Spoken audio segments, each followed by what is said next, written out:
कैसे कह देंगे आप बीजेपी की बी टीम में मुसलमानों का वोट उनको नहीं गया, गठबंधन को नहीं गया वोट? ये मत समझना मुस्लिमों की पार्टी है। देख रहा हूँ मैं, आप वोट देखिए, आप 100 से वांछित समाजवादी से भी आपकी एंटी चल रही है। मायावती ने पहले ही बोल दिया हम बीजेपी के साथ हैं, तो किसके पाले में आप लोग जाएंगे? आपको चलो मैं मान लेता हूँ, पाले में आना पड़ेगा, हमारे पाले में आना पड़ेगा। आप देखिए। नमस्कार, आप देख रहे हैं सोशल न्यूज। लगातार हम आपको दिखा रहे हैं कि कैसे ओवैसी जी की स्पीच जो है लोगों को प्रभावित कर रही है। हर जगह जा रहे हैं। आज सहारनपुर में मौजूद है। हमारे पीछे आप देख सकते हैं कि स्टेज जो है वो सज चुका है, तैयारियां पूरी है, लेकिन अभी लोगों का आना जो है वो सिलसिला जारी है। धीरे धीरे लोग आ रहे हैं। अभी पूरा पंडाल जो है वो खाली पड़ा हुआ है। फिलहाल यहाँ पे कुछ लोग हैं जो पार्टी से जुड़े हुए हैं, इनसे बात करेंगे कि जितना इल्जाम AIMIM पे लग रहा है उत्तर प्रदेश चुनाव पे, उतना तो किसी और पार्टी में नहीं लगा। तो क्या जीत से पहले इतने इल्जाम AIMIM के लोग सह पाएंगे? सबसे पहले मैं आपसे ये जानना चाहूंगा, इतने इल्जाम लग गए आप लोगों पे, जितने भी इल्जाम लगेंगे इंशाल्लाह उतनी ही ज्यादा उभरेगी है, क्योंकि जिस पेड़ पर फल होते हैं बच्चे डहले उसी पर मारते हैं। जो पेड़ खाली खड़ा हुआ है, देखो आम का पेड़ दिख रहा है आपको, दिखाइए उधर को जरा एक बार। आम का पेड़ खाली है, उस पर कोई डहले नहीं मारेगा।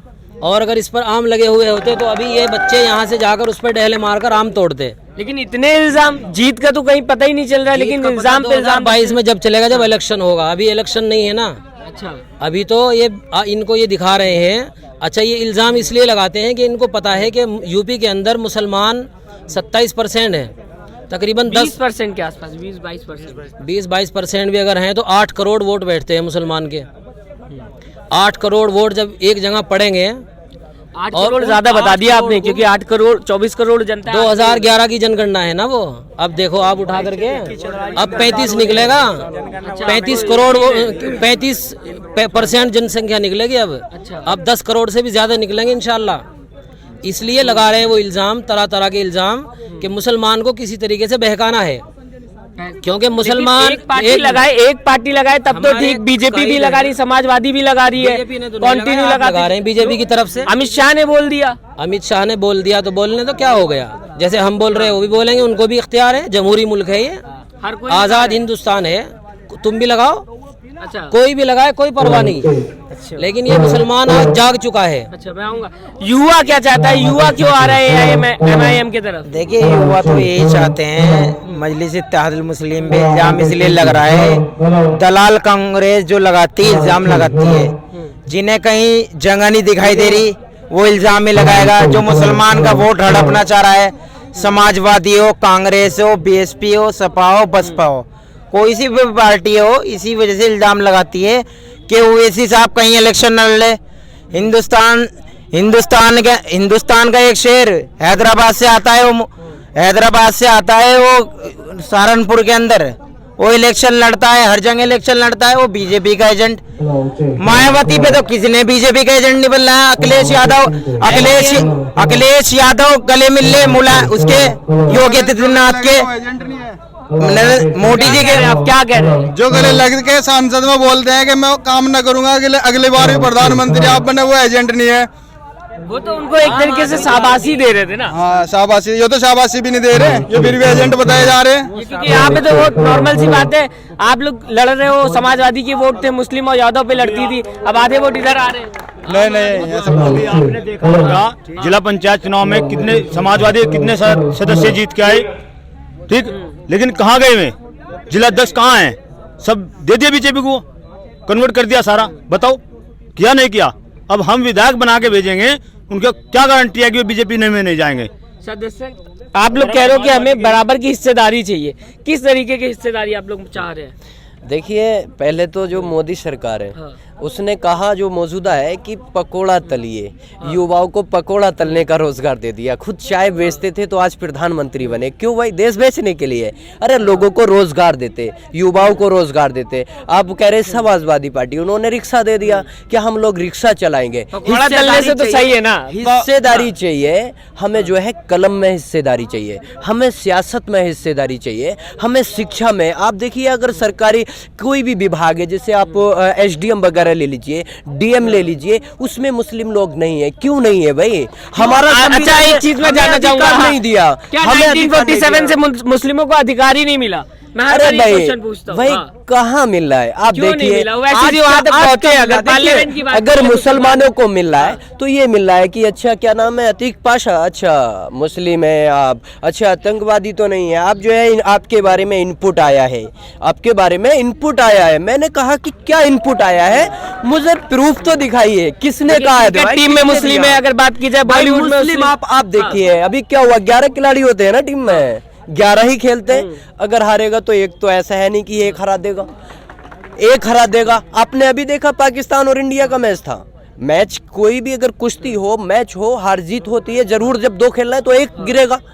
अब उसमें अगर समी को आप दोषी ठहराएंगे, बाकी और 10 को मतलब अगर वो नॉन मुस्लिम है और उनको मतलब यह है कि कोई बात नहीं वो देश जो है भक्त हो गए, और बाकी एक समी देश गद्दार हो गया, उसका नाम वो मुसलमान है, उसका नाम समी है, तो ये टारगेट करने वाले लोग कौन है?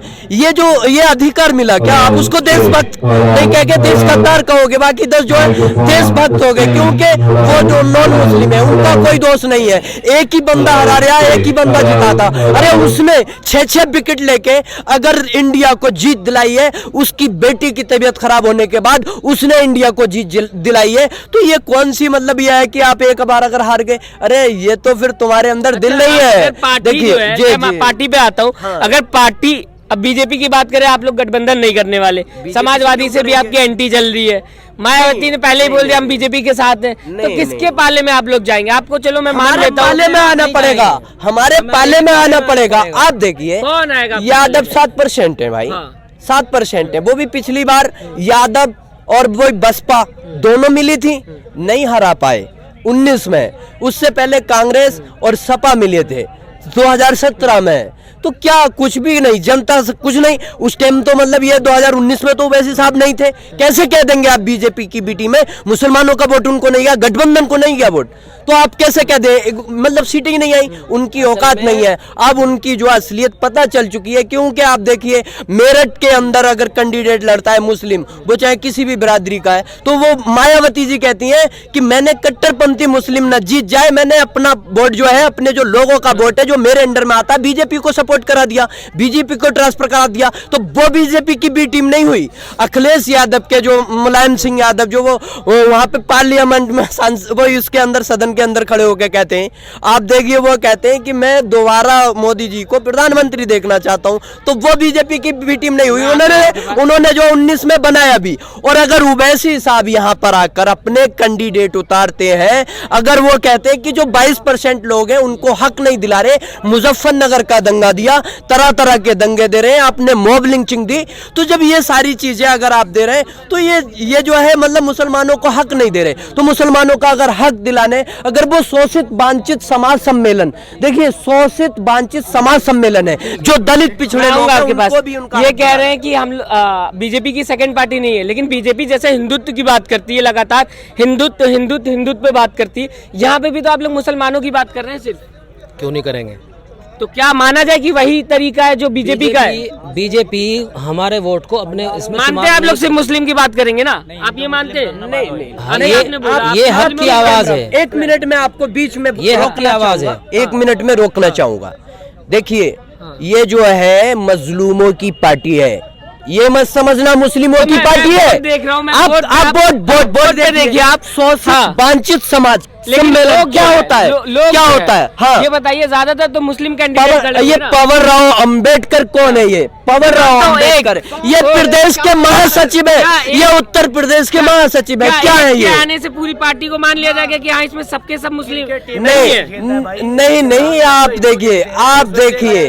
देखिए 1 मिनट में आपको बता दूं। क्या कह रहे हैं? मैं बोल रहा हूँ क्रिकेट टीम में तो 11 में भी तो एक ही खेलता है ना मुसलमान, उसकी वजह से पूरा इंडिया हार जाती है, तो इसलिए आपने पार्टी बदल ली, बोर्ड की वजह से पार्टी आपने बदल एक आदमी उसमें आप बोर्ड में बोल रहे हैं, एक आदमी हिंदू है, उसमें भी तो एक ही मुसलमान है, तो मतलब उसमें मोहम्मद शमी बोल खेल रहा है ना, बाकी तो 10 खिलाड़ी हिंदू खेल रहे हैं, उसमें भी आप किसे जिम्मेदार ठहराएंगे? तो यही सारे वजह है, आप लोग अपनी पार्टी अलग कर रहे हैं, मानू ना ये मैं। जो हमें साथ देगा, जो हमारे साथ खड़ा होगा, उसी के साथ तो युवा खड़ा होगा, या ऐसे भुखमरी में जातिवाद का कोई मसला ही नहीं है, 8 महीने से पढ़ लिख के कलम करके रिक्शा उठ चलाएगा। तो आपने सुना यहाँ पे जो लोग हैं वो ये कह रहे हैं कि कहीं ना कहीं जातिवाद की अगर बात की जाए, जैसा कि इल्जाम लगता है AIMIM पे कि जातिवाद फैला रही है, दूसरी तरफ बीजेपी की सेकंड पार्टी भी कुछ लोग बोलते हैं, और लगातार यूपी चुनाव में देखा जा रहा है कि हर पार्टी कहीं ना कहीं गठबंधन अगर बात की जाएगा, ओपी राजभर जो थे वो समाजवादी में चले गए। अब समाजवादी पार्टी ये कह रही है कि हम AIMIM से गठबंधन नहीं करेंगे। फिलहाल बीजेपी अपने एक अलग रुख पे चल रही है। अब देखने वाली बात ये होगी कि 2022 में किसकी सरकार आएगी, क्योंकि इस बार का जो चुनाव है वो बहुत महत्वपूर्ण है। 2022 का चुनाव 2024 पे कहीं ना कहीं असर डालेगा। आप हमें कमेंट करके जरूर बताएगा आपको क्या लगता है 2022 में किसकी सरकार आएगी और क्यों आएगी। नमस्कार। चैनल को लाइक, शेयर एंड सब्सक्राइब करें और बेल आइकन दबाना ना भूलें।